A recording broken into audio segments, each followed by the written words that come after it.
জানি না এই ছোট্ট বাচ্চাটাকে বাঁচাতে পারবো কি না। আজকের গল্পটা পুরোপুরি আলাদা। সকালবেলা বাড়ির পেছন দিকটা থেকে একটা বাচ্চার কান্নার আওয়াজ শুনতে পাচ্ছিলাম। গিয়ে দেখি একটা ছোট্ট কুকুরের বাচ্চা জঙ্গলের মধ্যে পড়ে আছে, আর কোনো কুকুর আশেপাশে ছিল না। আমার বোন সেই বাচ্চাটাকে তুলে আনলো। ওকে দেখেই মনে হচ্ছিল ওর খুব খিদে পেয়েছে। তারপর বাড়ি থেকে 1 কাপ গরুর দুধ নিয়ে গেল। প্রথমে বাচ্চাটা খেতে চাইছিল না, কিন্তু পরে যখন দুধের টেস্ট পেল ও পুরো দুধটা চেটে চুটে খেয়ে নিল।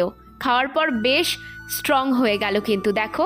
আর আমার বোন তো ভেবেই পাচ্ছে না ওকে কোলে নেবে না গলায় জড়াবে। যাই হোক, তারপর কি হলো জানো?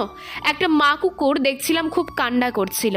বাচ্চাটাকে মুখের সামনে দিতেই ও রীতিমতো চেটে চুটে বাচ্চাটাকে নিয়ে চলে গেল। ওরা এখন আমাদের পাড়াতেই আছে, আমরা রোজ গিয়ে ওদের দেখে আসি। হ্যাঁ, ওরা ভালো আছে এখন।